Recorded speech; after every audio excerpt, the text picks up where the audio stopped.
Basically, for our capstone presentation, we are just here in this room and we are just recording a podcast for you. Well, not really a podcast, but more of a edited video. Yeah, about our capstone, basically. Yeah, so let's carry on. Okay.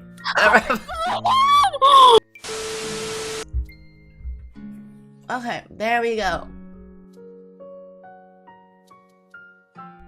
So, if you would like to get started. Of course. So, since I'll be taking the introduction, my topic in hand will be tarot card reading. So my essential question is, what skills can I obtain from tarot card reading? I will be basically an editor slash podcaster, but more of a video editor. My essential question is, how can I brighten someone's day with podcasting and slash or video editing? And of course, to kind of build a connection on how our capstones will work together, what I'll be doing is providing content from all the tarot cards I've been reading out. And I can edit the content into a nice highlight. Yeah, and so because of that, it creates a mutual agreement. So, for me, I'll be starting off the hook. So, I actually had a bad experience with a tarot card reader. Long story short, I had a guy who was reading my current love life. It was just like random nonsense about how my current love life was me being with someone already, and it was completely false because I'm single, and so I wanted to actually be a better tarot card reader than whatever story nonsense I heard about myself from the cards. The next point, the reason why I also want to do tarot card reading as my capstone project is because I'm pretty talkative as a person. Because of tarot cards, it will help me build my intuition and allows me to chat with whatever I see or believe with the listener. And next point, this will also help me build connections and create a bond amongst the listeners too. Other than just obviously benefiting for myself, this will benefit for the other person as well.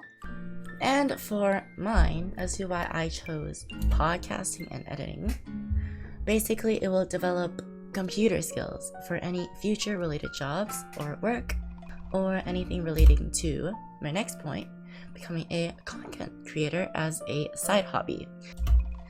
And my last point, because I want to make people happier with my funny content, of course, yada yada. So, to start my progress of achievement for my part of my capstone. So, first of course, I went straight into the bag. I was like, what kind of tarot cards should I buy? Because, of course, online, there are a lot of tarot cards with designs, and they all vary in prices and quality as well.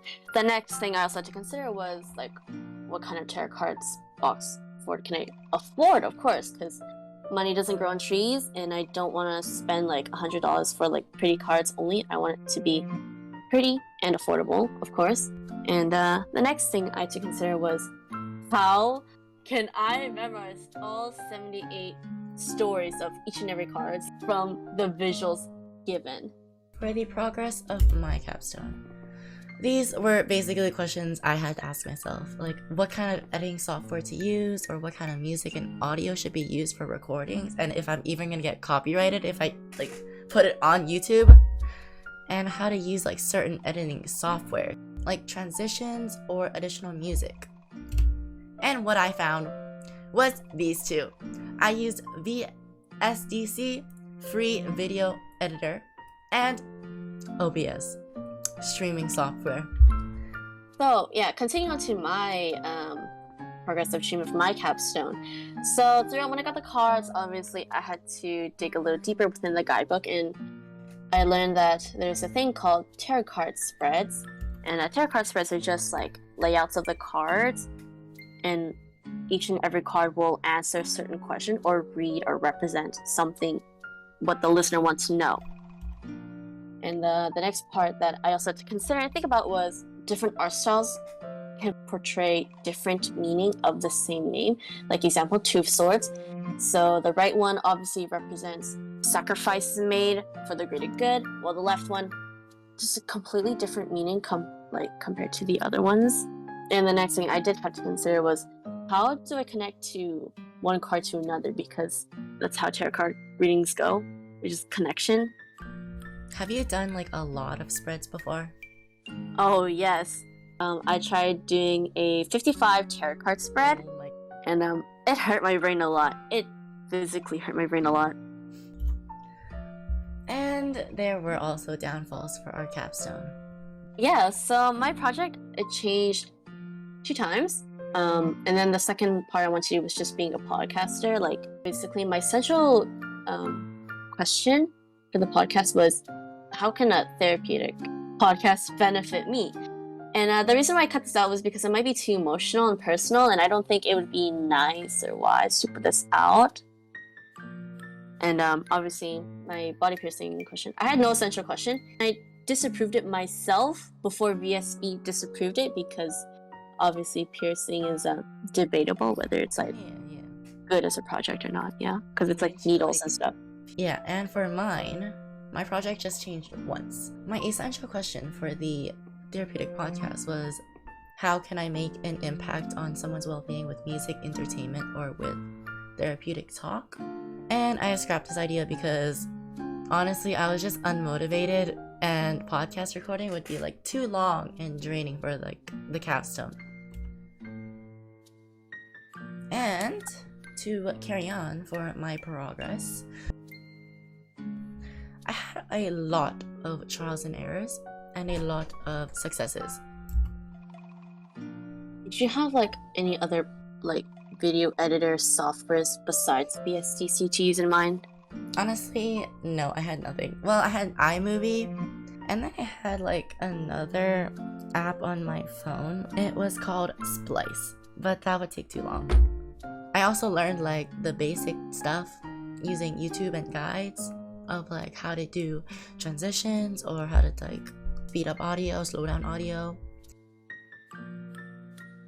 So, talking about the learning experience, my capstone, I learned that tarot card reading is it's hard, because like working with little information from the card and having to build connection with the listener is very last minute, like critical thinking. And the next thing is that some cards have unusual answers to certain questions. Even so, I learned that I should be more patient and considerate, because being reckless and forcing out an answer, it's a waste of time to the listener, because I could say or muffle a lot of random things. And I've also learned to understand what the name and art is portraying. Do these cards mean anything to you? They're my favorite cards, actually. So both of these cards represent fortune and success. The left one is my favorite because it's a story of a wolf man who was like a fighter of the village, and after a hard work, he retired into his village, and there's a lot of grandkids, and there's a grandma taking care of him, and it's just really peaceful. And then the Nine of Coins, which is my other favorite, is the story of the legendary watermelon from Vietnam. It's really nice because it's like the story is basically the person works hard to become a successful watermelon harvester or fruit harvester, and gets approved by his father, who was an emperor who adopted him. And for the learning experience of my capstone was that editing is difficult, time consuming, but it is rewarding. Knowing like what ideas I need to set up and like how I can shape shift content, it requires a lot of brain muscles. And secondly, hard work and effort being put into the edit.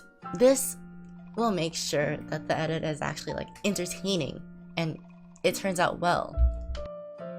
Even so, editing is also fun to an extent.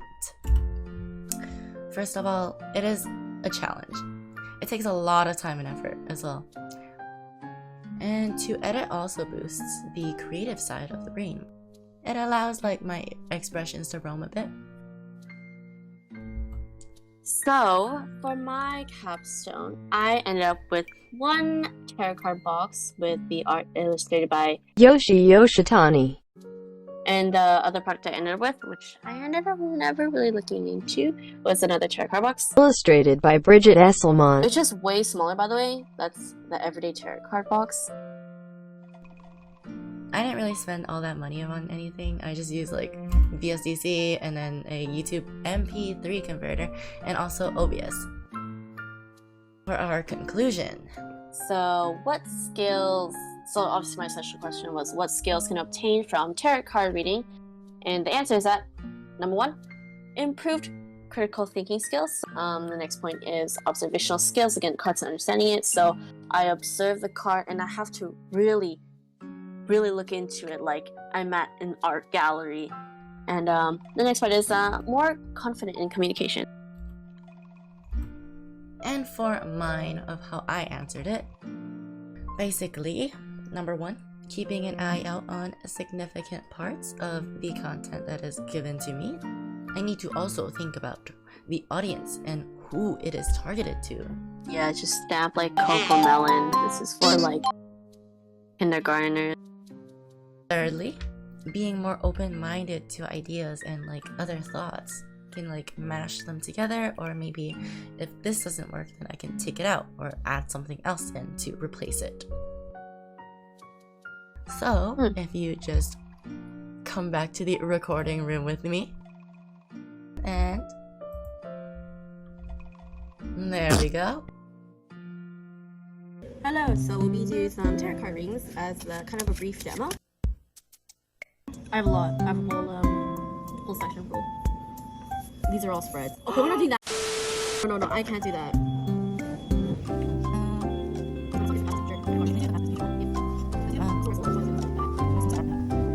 1 hour later. This will be past, present, future, alternate future, hidden influence. So, of course, I'm going to be reading it from my angle. And, okay, so I'll do your past first, okay? Are you nervous? The card is Temperance.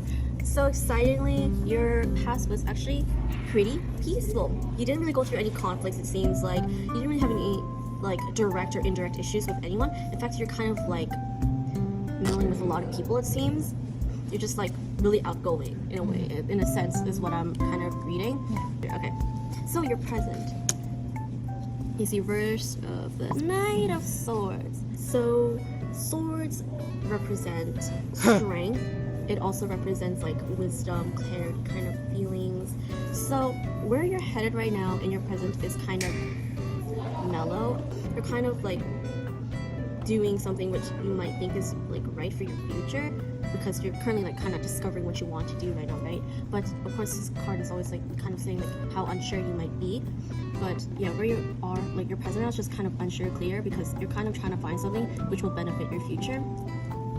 Because it's like, if it was facing this way, right, it would represent you're sure, you're firm, you're like confident in what you're doing, but this one would represent unsureness, vague, a lot of vague ideas in your head which don't really build up to anything clear.